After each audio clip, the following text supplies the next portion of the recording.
Cuando te dicen, eres dueña de camión, tienes que hacer dinero. Mira cuando pasa estas cositas así. Íbamos de camino a Wyoming, nos quedamos en Elko, Nevada. El alternador se dañó y nos toca cambiarlo porque todos los talleres están llenos. Pero también dicen, tu trabajo es fácil. Nomás estás sentada manejando. A huevo. Para que siga.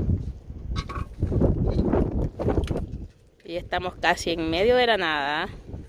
Bueno, no en medio de la nada, pero no hay mucho alrededor. Y lo que hay, están ocupados hasta la semana que viene. O sea que no había opción. Cuando toca, toca.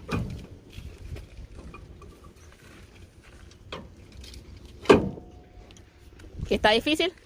A huevo que sí.